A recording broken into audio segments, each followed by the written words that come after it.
Ahora sí, contame, ¿qué te pareció la obra? Esto es Cenita Pofunción, conducido por Irina Petrisac, el podcast sobre teatro de Euforia Producciones. Quiero arrancar con una frase de la canción final de este musical. Y se puede ser feliz sin seguir el manual que te obliga a ser feliz. Si hay algo que nos deja en claro Casi Normales, es que el ideal de la familia normal es justamente eso, un ideal. Esta historia viene a ser esa luz detrás del temporal llena de reflexión y profundidad entre los musicales. La obra, creada por Brian Yorkey y Tom Kitt y estrenada en el Off de Broadway en 2008, toca temas bastante delicados como el suicidio, el duelo y el uso de fármacos. El musical, en palabras de Yorkey, es intenso, pero no es un bajón. Es de reír y de llorar, es decir, hay momentos muy divertidos, muy absurdos y de gran ironía, así como otros momentos muy emotivos. Porque en resumen, Casi Normales es la historia de una familia que quiere abrirse camino en el mundo. El musical, que en 2009 se trasladó al circuito comercial de Broadway, siendo un exitazo y ganando muchos premios, trata de una madre que no puede hacer el duelo por la muerte de su hijo, de un padre que niega y busca evitar recordar esa pérdida, y una hija adolescente que se siente incomprendida e invisibilizada. Como dijo Luis Romero, el director de las primeras temporadas de la versión argentina, Casi Normales principalmente es una historia de amor que muestra cómo el ser humano, en el fondo de su corazón, se resiste a dejar morir aquello que ama. Y esa resistencia puede generar cualquier cosa, desde una ficción interna que se pueda alimentar muchos años hasta un estado de alteración mental extrema.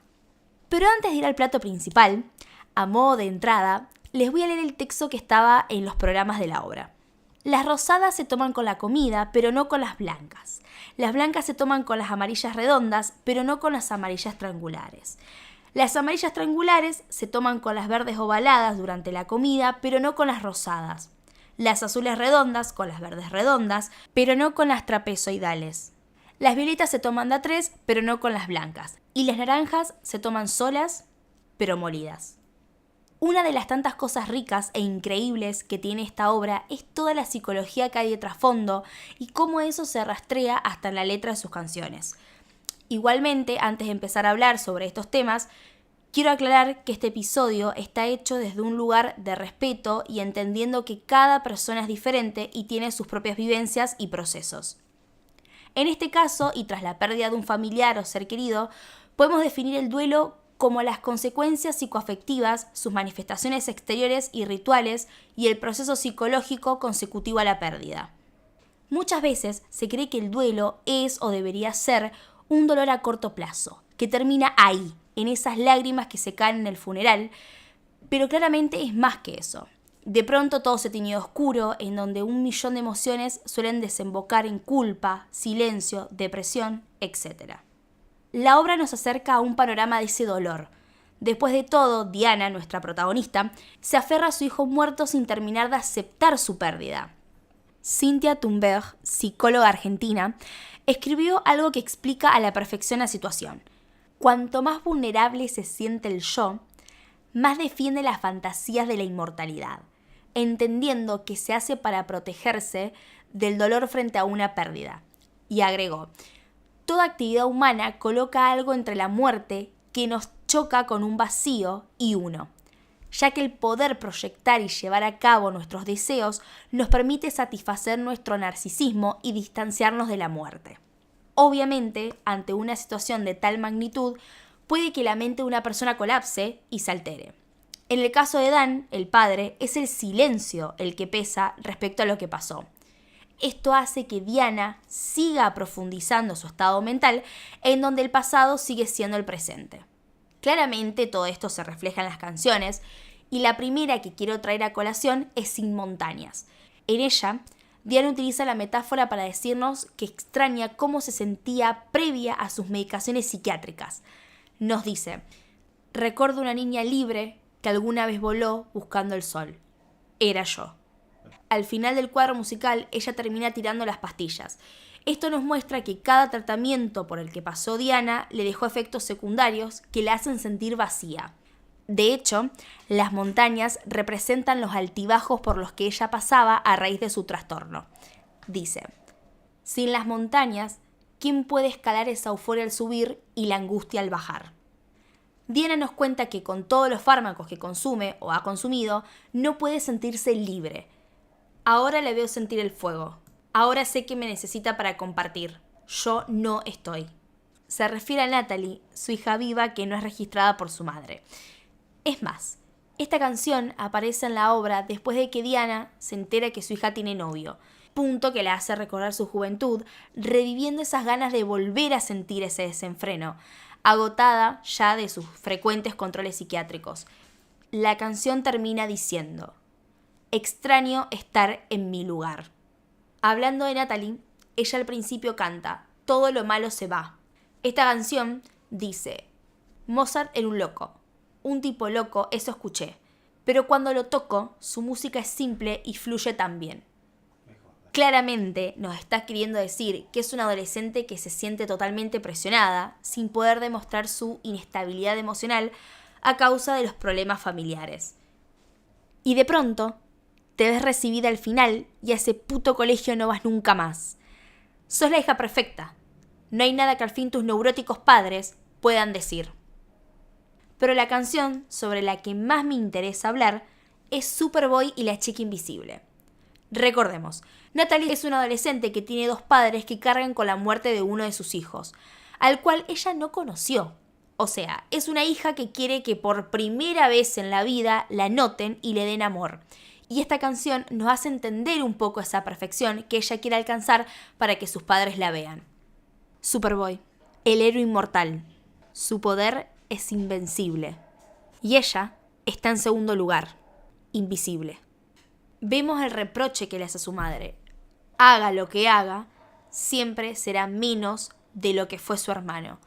Aunque su hermano muera al año de vida y al siguiente nazca Natalie. A todo esto la madre responde: no, no es así. Vos cumpliste nuestro plan y mucho más. Tanto amor yo te di, tanto como soy capaz. Les cuento que Diana, en una de las consultas con su segundo psiquiatra, le confiesa que cuando nació su hija, no la pudo ni siquiera tener en brazos a causa de su trauma. Ahora quiero que saltemos al final de la obra, sobre todo al momento en donde Diana y Dan deciden separarse. Ella se veía como una carga y sentía que él era quien la sostenía, por lo cual no podía enfrentar su vida sola. La separación es una forma de ver si puede brillar por ella misma. Esto provoca que él, quien la ha cuidado todos esos años, quede en shock y a oscuras, lo que lo lleva a ver y nombrar por primera vez a Gabriel, su hijo. Después, Dan se hace cargo de todo el dolor que fue guardando y decide contactarse con un psiquiatra para aprender a lidiar con su pérdida.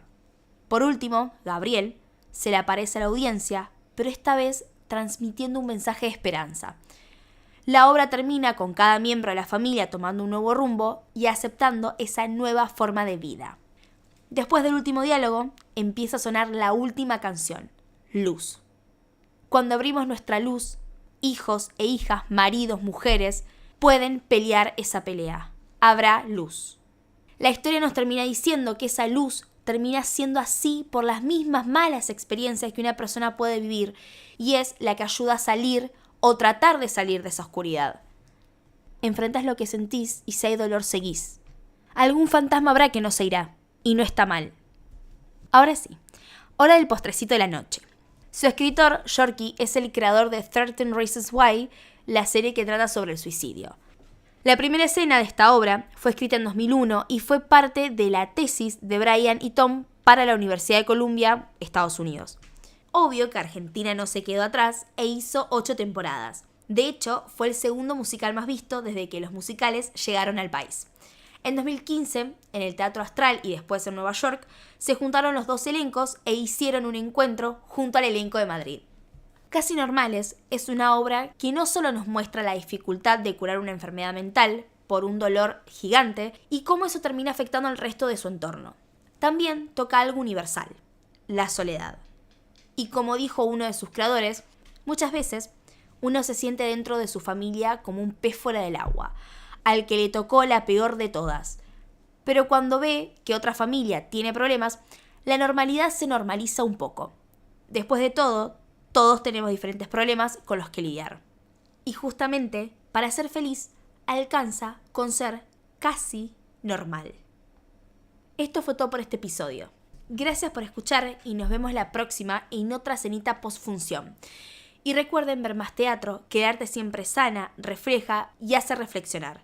Pues como dijo la genia de Marta Minujín, arte, arte, arte. Besos, descansen y vivan la vida. Cenita postfunción. Conducción, Irina Petrisac. Guión, Irina Petrisac, Leandro Blanco. Diseño gráfico, Martina Fratini. Edición, Leandro Blanco. El podcast sobre teatro de Euforia Producciones. Tengo una anécdota muy movilizante con la canción de Luz, porque en Venado Tuerto, en mi escuela de teatro, una vez la presentamos para un 24 de marzo, Día de la Memoria por la Verdad y la Justicia, todos vestidos de negros con velitas, y la letra ya de por sí, como se vio, es muy movilizante, y me acuerdo que terminamos de hacerlo, el cuadro, y levantamos la vista y estaban todos llorando, eso por un lado, y después el proceso previo también fue muy interesante y movilizante obviamente, porque fue esto de entender primero la obra donde salía la canción y después la canción, y eso hilarlo al acto que habían elegido. Pero me pasó que cuando entendí esa letra, literalmente se volvió parte de mí. La cito de vez en cuando y es algo tan real y tan profundo que es imposible olvidarse de la misma y de la obra en general.